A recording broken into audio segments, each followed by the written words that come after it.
Quero saudar-vos com a paz do Senhor.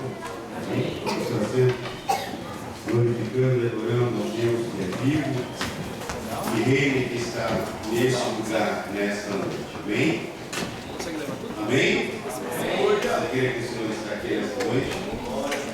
Eu creio que estou inteiramente necessitado nessa noite da sua graça, da sua bondade, da sua misericórdia.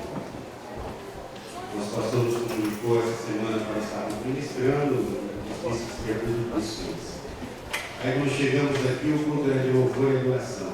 Em Jesus é verdade.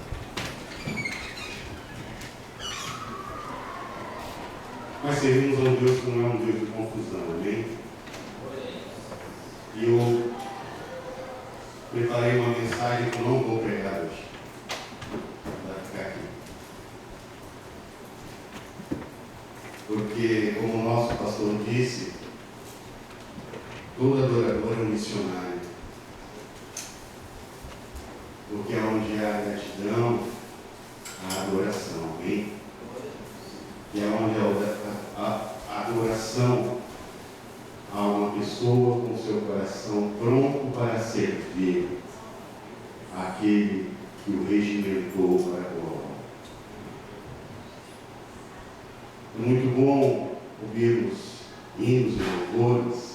Eu louvo a Deus porque nessa congregação temos bastante adoradores, louvadores, mas temos bastante também ensinadores, pregadoras, e é isso que importa, que o Evangelho seja pregado, que a verdadeira semente seja semeada.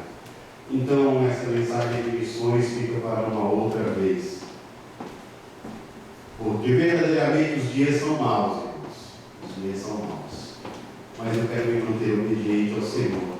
Eu vou ministrar sem esboço dentro daquilo que o Senhor colocou no meu coração enquanto eu estudava essa tarde e brigava com o Espírito Santo de Deus. Porque eu estudava uma mensagem e ele colocava outra na minha mente. Eu falava, Senhor, hoje é culto de missões. Deixa eu falar sobre 2 Timóteo. Prega, tempo, fora de tempo. Instas. Quer ser oportuno, quer não. Deus falava não. Mas eu falava, mas o meu pastor disse que hoje é culto de missões, Senhor. E o Espírito falava e muitas vezes a gente não entende. Mas sempre tem um profeta para revelar a boa palavra de Deus às nossas vidas. E eu já estava decidido a ministrar a outra mensagem, quando o pastor então disse que aonde há um adorador há um missionário. E Deus nos deu essa mensagem, o esboço dessa mensagem, quando estávamos lá em Coiocau, com o congresso dos irmãos de coração, que o nosso pastor estava ministrando. E Deus vem falando já desde o começo do culto, na leitura que o nosso Noel fez ali, João 4, 24, 23, 24, sobre os adoradores, e o Senhor não fica provocando, porque senão eu prego. Mas abra a sua Bíblia e vamos compreender o que Deus tem para nós nessa noite. Carta de Paulo aos Colossenses, capítulo de número 3, verso 12 a seguir. Capítulo 3, verso 12 a seguir, e nos diz assim a palavra de Deus: todos são portadores de um exemplar da Bíblia Sagrada, amém? Diz assim o texto da Sagrada Escritura: revesti-vos, pois, como eleitos de Deus, santos e amados, de ternos afetos de misericórdia, de bondade, de humildade, de mansidão e longanimidade. Suportai-vos uns aos outros, perdoai-vos mutuamente, caso alguém tenha motivo de queixa contra outrem. Assim como o Senhor vos perdoou, assim também perdoai vós. Acima de tudo isso, porém, esteja o amor, que é o vínculo da perfeição. Seja a paz de Cristo o árbitro em vosso coração, a qual também fostes chamados em um só corpo, e sedes agradecidos. Habite ricamente em vós a palavra de Cristo, instruindo-vos e aconselhando-vos mutuamente em toda a sabedoria, louvando a Deus com salmos e hinos e cânticos espirituais, com gratidão em vosso coração. E tudo o que fizerdes, seja em palavra, seja em ação, fazei em o nome do Senhor Jesus, dando por ele graças a Deus Pai. Amém? Devemos verdadeiramente ser gratos ao nosso Deus. Aquele que sabe quem éramos no passado, eu acredito que o que conhece melhor somos nós mesmos, amém? Nós mesmos somos conhecedores do que nós éramos no passado. Alguns aqui nasceram num lar evangélico, nunca se desviaram do caminho do Senhor, e a esses eu louvo a Deus, porque se mantiveram firmes. E é uma grande coisa, irmão, se manter firme na presença do Senhor.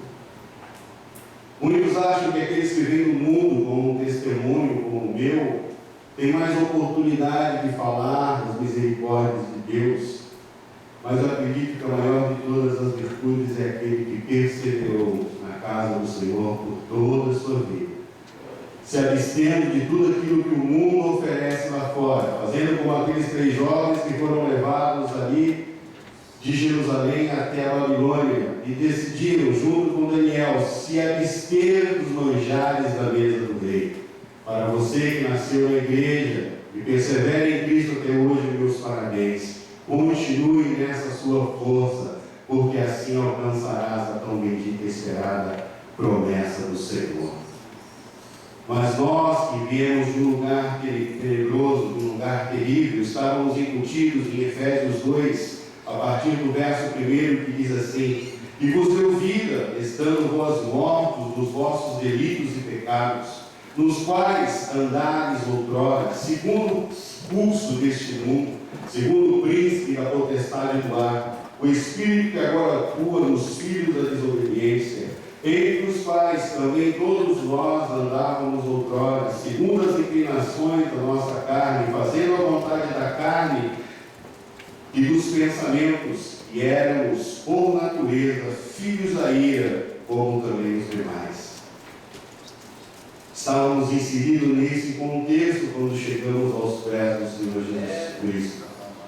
A nós era destinado somente a danação eterna, somente o martírio eterno, porque não conseguimos entender, mesmo tendo vindo de um lar cristão, que a misericórdia de Deus ainda nos alcançaria. Mas estávamos incutidos nesse contexto. Não conseguíamos compreender mais, porque o príncipe deste século, como diz a palavra, havia nos cegado, havia nos engodado. Achávamos que para nós já não havia mais salvação. Foi necessário nós perdermos tudo que tínhamos no Brasil e virmos para o Japão, para um lugar onde, como eu costumo dizer, acreditei que não tivesse crentes salvos, mas para o meu assombro, na primeira semana, do meu lado na linha, um salvo na pessoa de Jesus. E o meu susto foi grande quando ele chegou para mim: já ouviu falar de Jesus? Eu falei: você já ouviu falar que crente morre também? Sou sujo com crente, não gosto de crente. Não fala desse tal de Jesus comigo, não tenho nada com ele, ele não quer nada comigo. Quantos de nós não pensamos dessa forma? Mas o camarada era grande, porque lá trabalhava o Clécio e o Perício também, que era um menorzinho, porque eu tive levado para perto dele, mas Deus me levou para perto do maior. Era o dedo bater nesse aí, que não é o valente. E ele continuou orando, continuou intercedendo. E um dia, uma frase, ele me desmoronou, me detonou, quando eu disse para ele: Ricardo, você é um camarada gente boa, eu gosto muito de você, mas para mim não tem jeito, eu sou autor, vou morrer todo.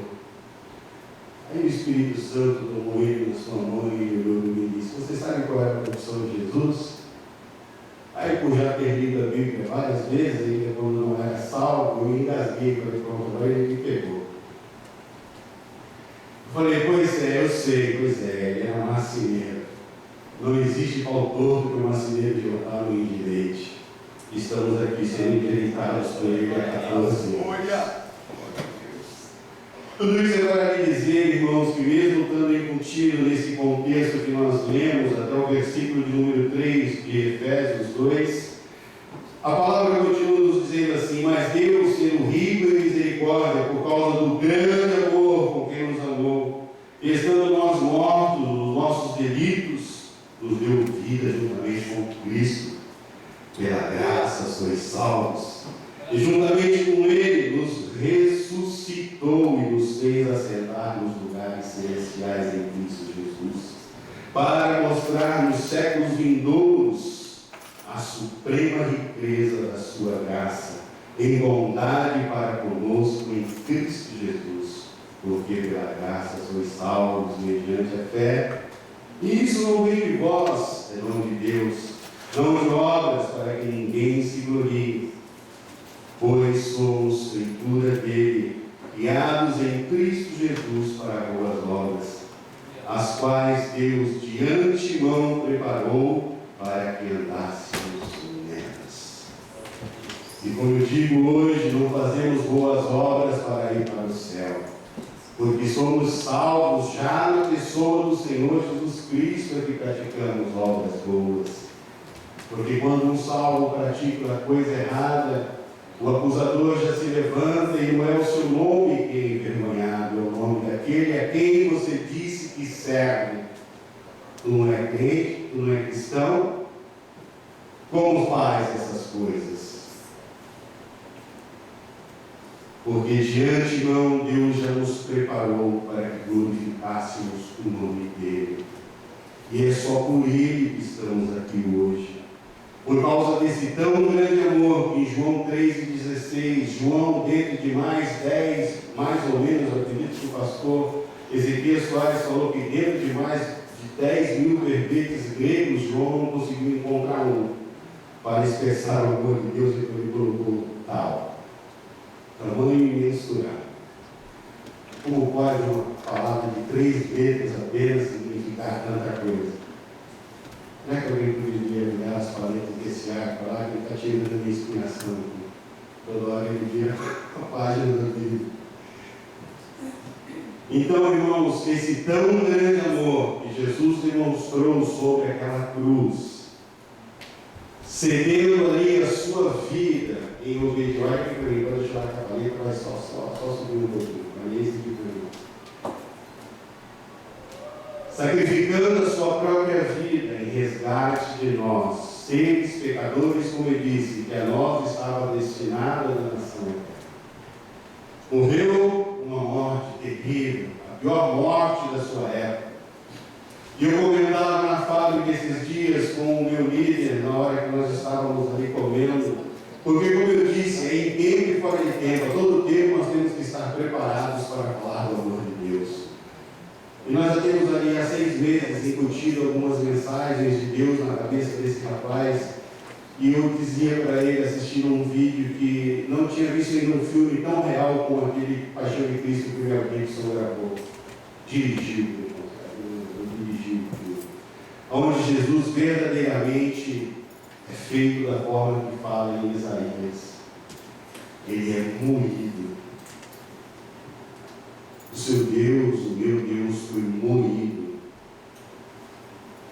Talvez você não tenha menção do que seja ser moído. Pega um pedaço de carne, coloca dentro da moedeira e você vai ver o que é ser moído. Ele foi moído. Olhava-se para ele e não se via nada a não ser sofrimento, homem de dores. Não é esse Jesus Cristo que Hollywood tenta colocar nas nossas mentes, cabelo comprido, barba bem feita, olhos azuis. É um Jesus pendurado na cruz, pingando seu sangue por resgate de mim e de você. Por isso que nós que andávamos nesta vida outrora, que éramos servos de tudo aquilo que não prestava, fazíamos tudo aquilo que não prestava. Paulo, então, aos Colossenses, diz-nos as virtudes que devem ser cultivadas. E o que mais me chama a atenção nesse primeiro texto que nós lemos é que devemos ser gratos a Deus. Gratos a Deus por tudo que Ele fez e está fazendo. Como o nosso pastor disse hoje, muitas pessoas nos nossos dias tentam granjear as coisas negociando com o Senhor. Senhor, eu vou dizimar, mas eu quero ser abençoado. Eu quero ser próximo. é outro engodo de Satanás. Você faz isso porque você já é próximo. Você já é abençoado. Tem que comer, tem que se vestir, nós devemos ser gratos. Sabe o que Jesus fala sobre prosperidade? Prosperidade que Jesus prega. Se tu tiveres 2 túnicas, já és próspero. Tem umas para ti e uma para doar para o necessitado. Isso é prosperidade à luz de Jesus. Prosperidade à luz de Jesus nunca foi dizer que você deve só granjear. Senão ele seria mentiroso. Ele disse: hoje já junteis tesouro na terra, onde a ferrugem e a caça corrói. Quantas pessoas na antiguidade perderam fortunas porque, em vez de colocar o dinheiro no banco, guardavam embaixo do colchão? E no Brasil, que é um país estável, que a moeda não muda muito, não é? Quantas pessoas não perderam fortunas dos réis, dos cruzeiros? Porque verdadeiramente o nosso coração estará onde estiver ali o nosso tesouro. E como a palavra diz, nós não podemos servir a 2 senhores. Porque vamos com certeza agradar a um e aborrecer ao outro. Isso tem falado muito esses dias comigo, irmãos, por causa do trabalho.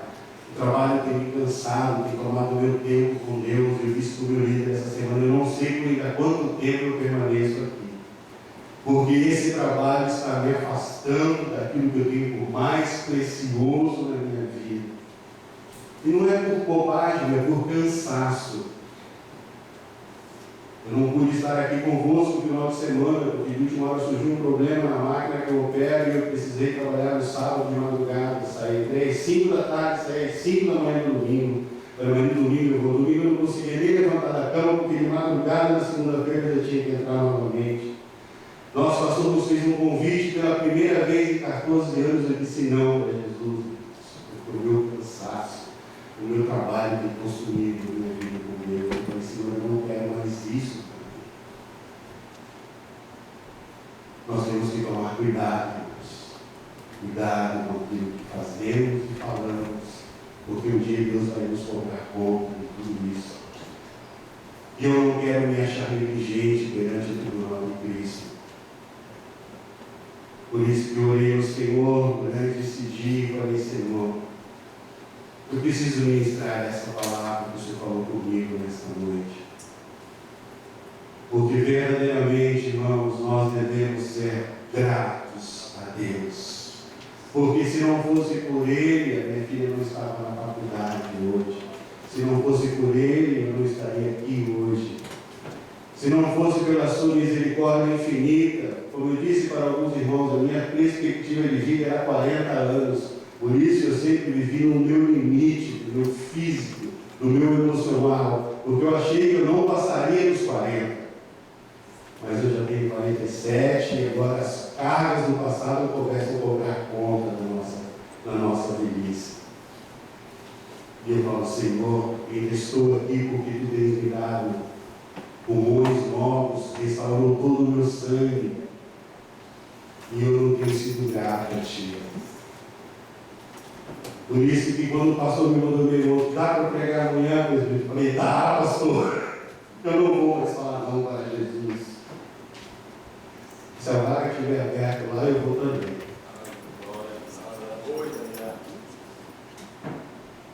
É o momento de nós verdadeiramente compreendermos que para fazer a obra de Deus nesse dia requer que sejamos adoradores, missionários do Senhor. Na velha aliança, irmãos, existiam homens, e como eu disse, que Deus me deu essa mensagem quando o pastor ministrava lá em Toyocala, quando ele falava sobre a mulher samaritana, onde Jesus, ela encontra com Jesus ali no poço de Jacó. Deus me colocou esse tema, na minha mente, quando encontramos o Deus Salvador. Você se lembra do exato momento em que você encontrou esse Deus Salvador na sua vida? Onde você estava na hora? Eu estava no fundo do poço, eu não estava na beira do poço, não, eu estava no fundo desse poço, com água já chegando aqui, já para mim não existia mais saída. Aí eu olhei para cima, irmãos, e a única saída quando você está no fundo do poço é possível. Não adianta quem sai por outro lado. E eu vi Jesus com suas mãos furadas, estendendo ali para mim, e disse: segura, eu vou te tirar dali. E essa samaritana estava no peito, a porta do poço de Jacó. E Deus me disse: onde você estava quando eu te encontrei? Na velha aliança existiam homens que encontraram com Jesus em lugares interessantes. No segundo livro dos Reis, a partir do capítulo 5, nos conta a história de Naamã. Todo mundo ouviu falar dessa história, não é? Do comandante dos exércitos da Síria, homem poderoso, mas aí tem uma vírgula, uma vírgula. Na minha Bíblia tem uma vírgula: homem poderoso, vírgula, porém leproso. Um homem que ostentava os uniformes de general de guerra, homem respeitado. Eu acredito que no Império Sírio ele deveria ser o segundo mais respeitado em comando, abaixo do rei, do imperador da Síria. Mas havia um problema na vida de Naamã, a lepra. Ele era leproso. Toda a compra, todo o dinheiro que ele tinha, não podia o livrar dessa enfermidade. Então, onde Naamã encontra com o Deus Salvador? No 7º mergulho do Rio Jordão. Não dá para encontrar Deus, né, irmão? Pois é, dentro do Rio Jordão. E só encontrou no 7º mergulho, diz a minha Bíblia. Mergulhou uma vez. Primeiro ele se ofendeu com o profeta. O profeta já nem queria sair. Vai lá e diz para ele: dá 7 mergulhos no Jordão. Pronto, o homem, general. O que esse homem está pensando? Eu sou general, comandante dos exércitos, grande rei da Síria. E Eliseu lá dentro da escola de profeta: e aí? Eu sou profeta do Deus Altíssimo. Quer ser curado? Faz aquilo que eu estou te mandando. Ele se indigna com Eliseu e sai. Mas Deus, na sua infinita misericórdia, usa os seus auxiliares e diz: Senhor,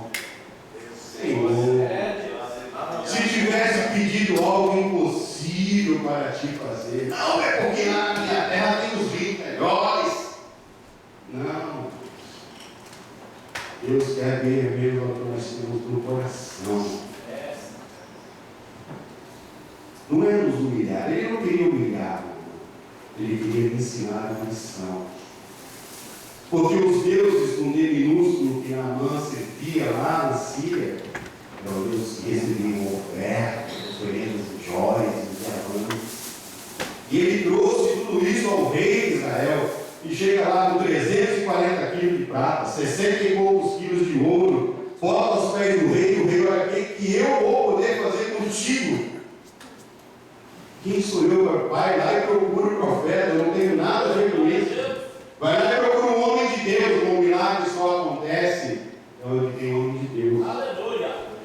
Onde não tem homem de Deus, irmão, pode ter autoridade, era rei, aqui não resolve nada. Vai procurar o homem de Deus. O homem de Deus nem dá muita bola para o homem que chegou lá com muita pompa. Hoje, em nossos dias, quando chegam políticos, já botam para sentar junto aqui em cima. Não aqui no Japão, graças a Deus. Ainda, né? Eu não consegui alcançar essa esfera de políticos salvos, mas eu creio que um dia, para sentar aqui, vai ter que ser político salvo, lavado e remido no sangue do Cordeiro. Mas não resolve nada, título, não resolve nada. Deus não respeita título. Deus respeita a comunhão comigo. Então vai lá Naamã. É verdade, né? Se tivesse me pedido para matar 100 mil boi, 3 mil vacas, eu teria feito 7 mergulhinhos, mas imagina o Jordão em época de cheiro. Desce tudo que não presta por aquele rio. É gado, é areia, é barro, tudo misturado. E Naamã tinha que ir lá no meio de tudo e mergulhar. Tipo uma primeira vez, tipo uma segunda vez. Acho que na sexta vez ele olhava, mas não. Senhor, ele disse 7.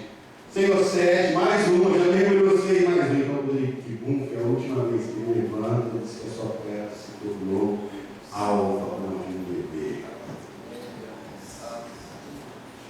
teve um encontro com Deus Salvador no 7º mergulho do Rio Jordão. Então ele volta para o profeta, com todo o tesouro, fala, tudo isso é teu. Ele fala, meu não, eu não quero nada com isso. Leva tudo de volta. Eu não quero nada com isso. E a Bíblia diz que então ele fala, eu posso pegar um pouco dessa terra, encher e colocar sobre 2 mulos e levá-los para a Síria.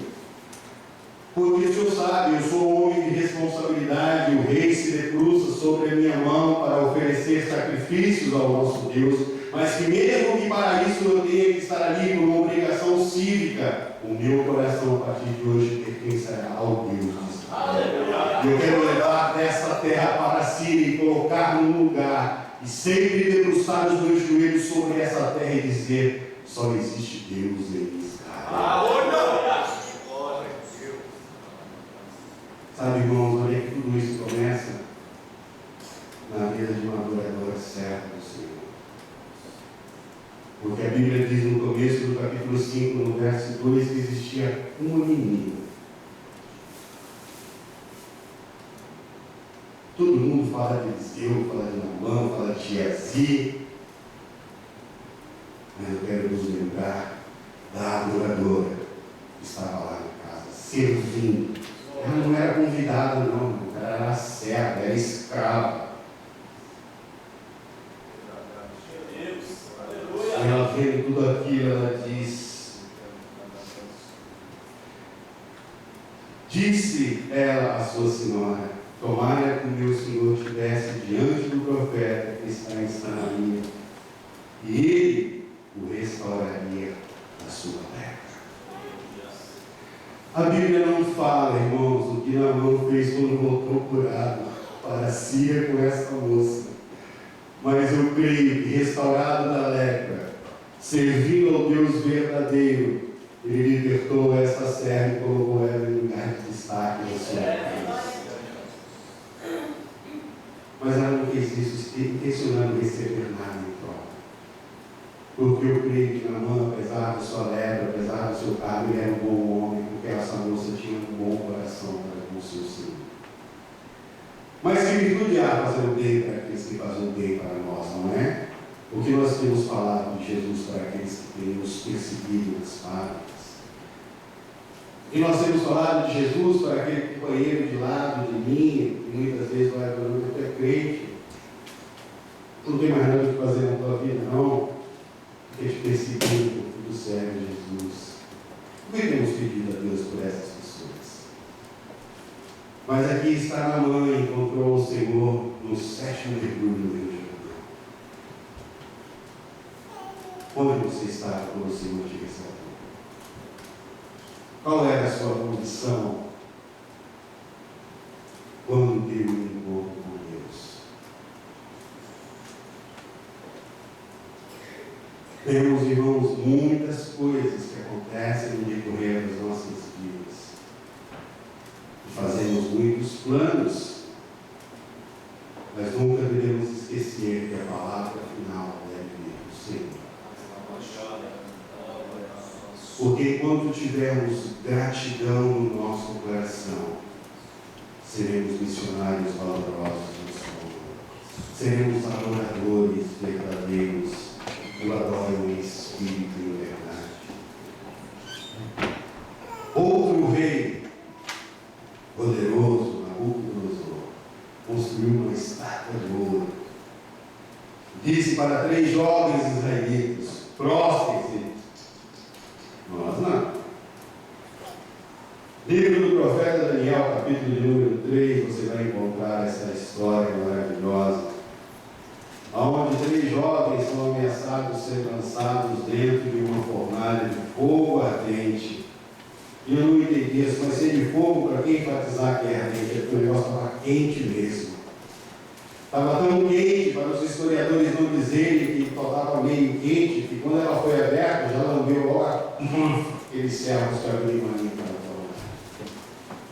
E aqui nos diz que mais uma vez o nome do Senhor é glorificado, porque Nabucodonosor, no capítulo 3, verso 28, diz assim: pois falou Nabucodonosor e disse: Bendito seja o Deus de Sadraque, Mesaque e Abednego. Eu não gosto muito desse nome que ele colocou neles. Continuo preferindo chamar eles de Ananias, Misael e Azarias. Amém? Mas como a Bíblia aqui está, e enviou o seu anjo e livrou os seus servos, que confiaram nele, pois não quiseram cumprir a palavra do rei, preferindo entregar o seu corpo a servirem e adorarem a qualquer outro Deus, senão a Deus. A que pontos estamos dispostos a chegar por amor do Evangelho de Jesus Cristo? Quantos conhecem a verdade dessa palavra e muitas vezes tropeçam nas pequenas coisas? Se sim é sim e não é não, não podemos ter uma palavra dúbia. Se você trata um acordo, faça-se cumprir. Porque senão, irmãos, estaremos sempre denegrindo o nome daquele que nos redimiu. Torna a lembrar-nos, não é o nosso nome que está em jogo. É o nome daquele que nos chamou, que nos salvou da morte eterna. O poder do nome de Jesus. Você vê isso? Pois é isso que o diabo tenta destruir. O nome de Jesus nos nossos dias. Fazer com que a humanidade não acredite nesse Jesus, desse e daquele crente. Porque esse crente trata e não cumpre. Aquele fala que vai fazer e não faz. Aquele sabe que não pode fazer e faz. Está vendo? Esse é o Cristo que ele serve. Não, o nosso Cristo, irmãos, não havia exceção para ninguém. Em João 6, quando ele está pregando, e a multidão começa a sair, porque ele diz: quem não comer o meu corpo não terá parte. Que isso? Que conversa é essa? Estava falando do corpo espiritual. Quem não beber o meu sangue não terá vida. Começa a sair um, sai outro. Esse sermão é duro demais. O que ele estava querendo dizer é que se não houver santidade, não adianta estar aqui só por causa do pão e do peixe. E sai um, sai outro, ele olha para os 12. E vocês? Não querem ir também? Ele não abriu exceção para ninguém. Pedro, então, mas para onde iremos nós? E só tu tens a palavra de vida eterna. Esse mesmo que no dia que ele é preso e é avisado, ainda hoje temos que levar o cante e me negar 3 vezes. Eu estou relendo o livro do pastor Guilherme de Cabral, A Síndrome do Canto do Galo, irmãos, para compreender como um valente cai. Porque Deus chora amargamente quando o galo canta, e ele então olha e vê Jesus me olhando e se lembra. Mas Jesus disse: quando tu te converteres de verdade, fortalece a fé dos teus irmãos. Até quando o valente cai, irmãos, nós temos que estender a mão de misericórdia. Porque lá na frente ele pode usar isso em prol do reino de Deus.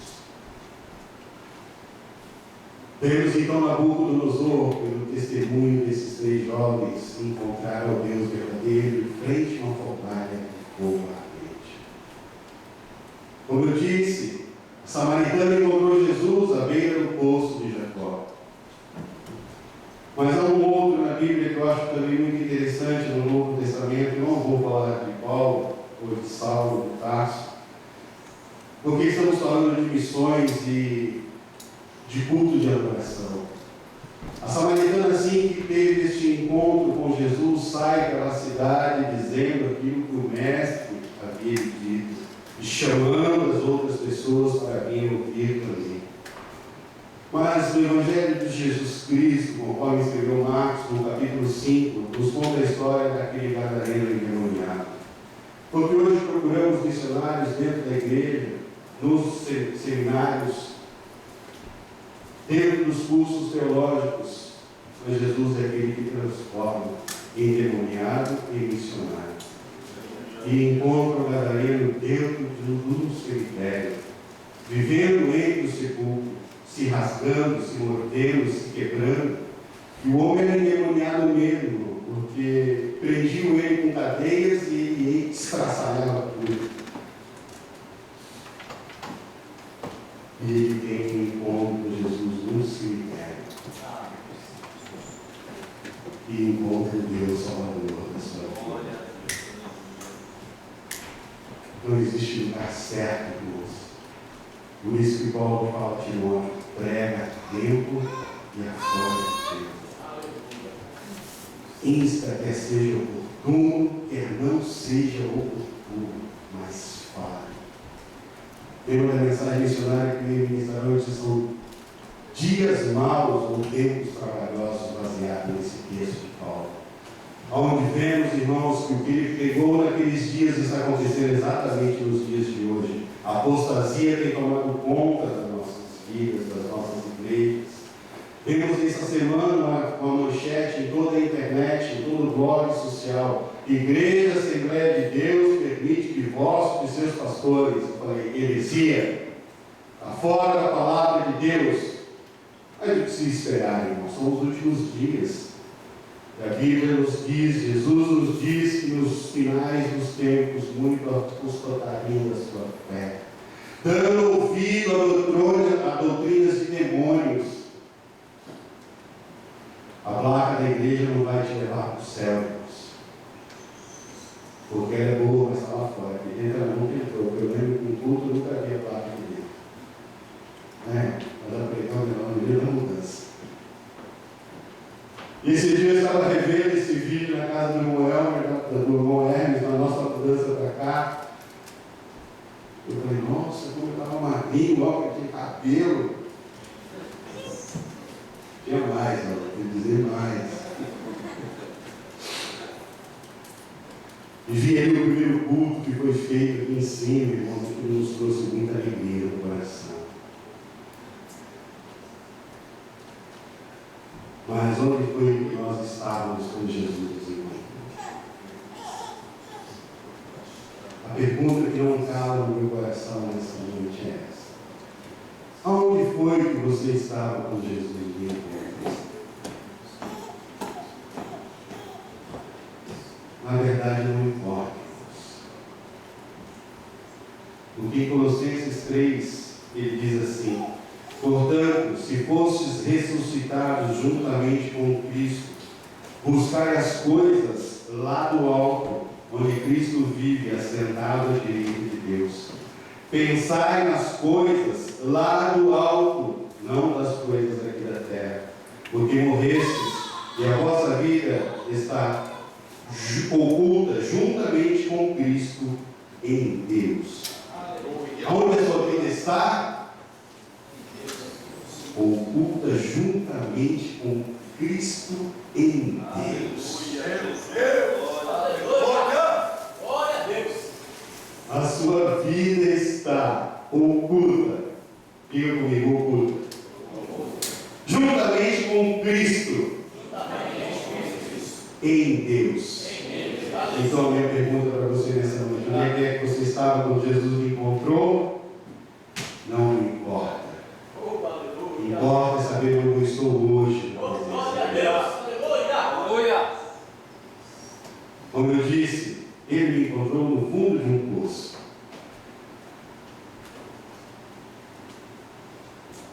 E o que importa verdadeiramente é sabermos que em Cristo somos mais do que vencedores. Você ainda crê nisso? Seja um adorador do Senhor. Seja um missionário valoroso da obra do Senhor. Não deixe os encargos dessa vida lhe afastar da promessa que Deus tem para você, para a sua família. Muitas vezes, como eu disse, o diabo tenta nos cegar, nos tirar o foco. Mas vem aquele que nos chamou, que nos constituiu soldados da sua milícia, e nos faz lembrar que maior é Ele do que todas as circunstâncias que o diabo possa criar nas nossas vidas. E depois que eu falei com o pastor aquela noite, eu não dormia. Eu sonhei até com o pastor Haroldo naquele dia. Falei, meu Deus, que pesadelo é esse? É a consciência nos chamando a razão, nos fazendo lembrar dos votos que fizemos com o nosso Deus, de usar Ele todos os restos dos nossos dias nessa terra em prol da sua. Eu pedi para o irmão André estar louvando novamente o hino que eu vou ler. Eu vou encerrar dentro do horário para a nossa mensagem murmurando a minha pessoa. Eu tinha mais para dizer nessa noite. Mas tudo que o Espírito colocou em meu coração, eu nos disse. Não nos importa verdadeiramente onde Jesus nos encontrou.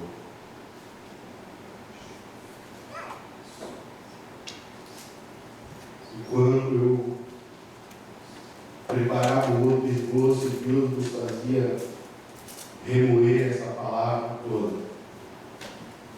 Eu me lembrei da última mensagem do pastor Luiz Antônio nessa congregação, no dia 14 de janeiro do ano 2007, onde ele falou sobre terras assoladas, sobre uma terra assolada, baseado no capítulo de Isaías 51. Ele daria 14 características de uma terra assolada que está dentro desse texto de Isaías 51. E 3 atitudes para que o povo se recomposse e se colocasse de pé. O profeta, então, tenta no capítulo, no versículo 9, se eu não me engano, lembrar Deus das suas promessas. Vamos olhar aqui para o irmão Renato, que estou falando. 51 de Isaías. Ele diz, então, no capítulo 1, versículo 1, ouve-me vós. Depois ele disse, no versículo 2, olhai para Abraão. No versículo 4, atentai-me, povo meu. Ele dá essas 3 recomendações. No versículo 9, o profeta diz, desperta, desperta. Arma-te de força, braço do Senhor, desperta como nos dias do passado, com grandes gerações antigas. Não és tu aquele que abateu o Egito e feriu o monstro marinho? O profeta, tentando lembrar Deus dos seus benefícios para com o povo de Israel. No verso de número 12, o Senhor responde, eu sou aquele que vos consola. Quem, pois, és tu, para que tenhas o homem, que é mortal, o filho do homem, que não passa de erva? Quem és tu, que esqueces do Senhor que te criou, que estendeu os céus, fundou a terra? Temes continuamente todo dia o furor do tritano, que prepara para destruir? Onde está o furor do tritano? Quando nós tentamos lembrar a Deus das suas promessas, Ele nos faz recordar. Não importa onde tenhamos encontrado, importa que Ele é o Deus Criador dos céus e da terra. Importa que na sua mão há poder. Porque quando Cristo olha para aquelas marcas, Ele vê a mim e a você e a humanidade que Ele não conhece. André, irmão, talvez vamos estar adorando no Senhor. Reflita mais uma vez na letra desse hino. Reflita mais uma vez em tudo que foi dito nesses poucos minutos. E saiba que Deus nos ama e quer distribuir esse amor nesta nação em que estamos embutidos. Como foi dito, existem pessoas aqui que não conheceram o nosso Deus, estão se envergonhando, fazendo papéis terríveis, porque não conhecem o Deus. Nossos irmãos, feche seus olhos, medite mais uma vez, medite com todo o seu coração, com toda a sua alma. Se lembre que o seu Deus é eterno, é imutável.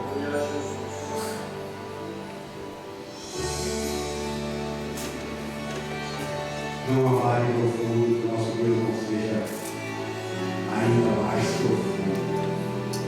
Não há dificuldade para o nosso Deus.